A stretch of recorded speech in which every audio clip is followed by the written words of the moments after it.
Late 2003 was the year of two Zelda-inspired action-adventure games for multiple platforms, one of them being Sphinx and the Cursed Mummy, which is one of my all-time favorites, check out my re-review of that game, and the other is Beyond Good and Evil by Ubisoft, which was directed by Rayman creator Michel Ancel. Yeah, I know. Obviously, neither game was a hit, but Beyond Good and Evil, through digital re-releases such as Steam and of course used game sales, the game became a cult hit and would eventually get not one, but two remasters. And it took Sphinx too long to get even one.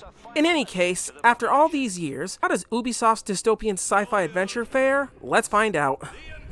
The story of the game focuses on the character Jade, whom after her home on the planet Hylis was invaded by the alien invaders called the Doms, she and her adoptive uncle Pey'J fight off against the aliens and rescue the children they were taking care of.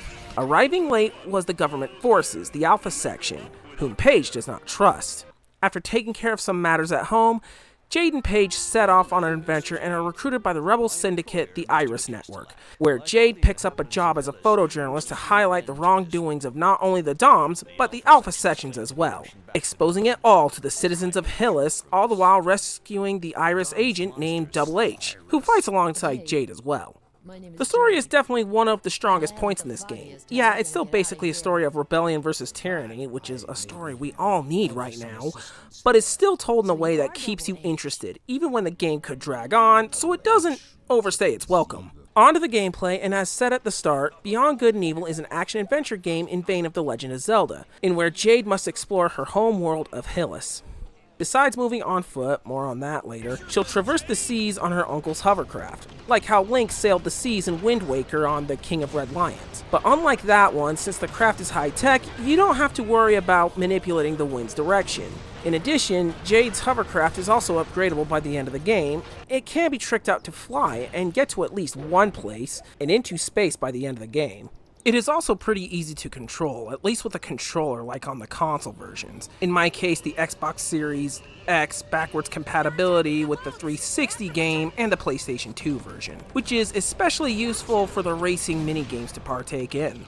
The only thing annoying about it is that you have to find the machine allowing you to fly every time. That and the combat in the ship, once you get the upgrade, takes some getting used to, as you have to hold a button to aim, and the aiming is pretty tricky once you start locking on. Still, it works for at least destroying crates. As for the foot gameplay, Beyond Good and Evil plays largely like your Zelda-inspired adventure.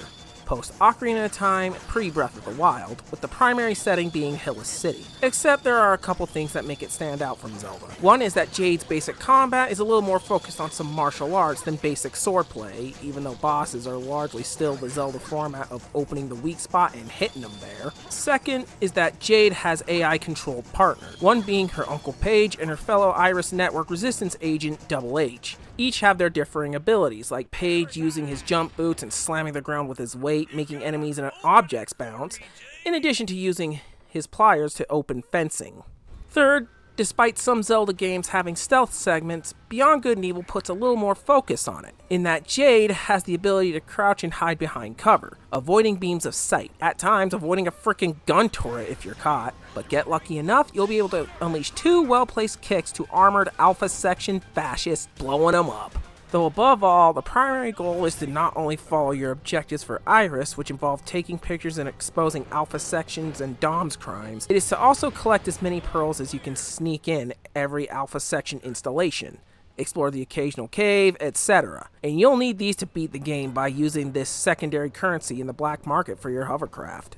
Still, it all works for the most part. If there is an additional complaint I might add, it's the controls for the PC version, as while it doesn't control terribly with a keyboard and mouse, it was definitely built with a controller in mind, and to have that option lack in the first PC release that I bought from Steam, I fail to understand. On to the visuals, and since I'm covering solely the classic versions on PlayStation 2 and PC, as well as the first remaster on Xbox 360 via backwards compatibility, keep in mind that I don't have the 20th anniversary edition of the remaster. I'm solely talking about with what I have. And even back on the PlayStation 2, the art style on Jade was a real standout. It looked like it would fit in a 90s era Disney or traditionally animated DreamWorks movie.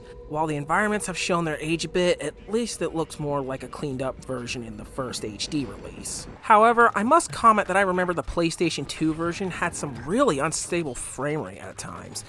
Which is bizarre, as that is the base version, while on PC and obviously with the HD version, admittedly backwards compatible at Series X with no new patches, didn't have this problem.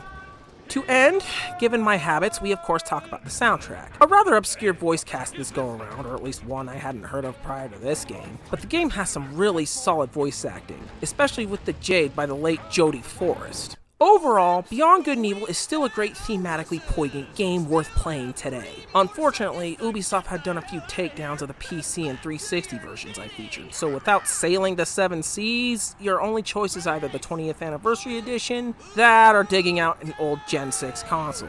Still, check it out. Even after Ubisoft teasingly quote-unquote assures the sequel is still in development, despite beating Duke Nukem Forever's record.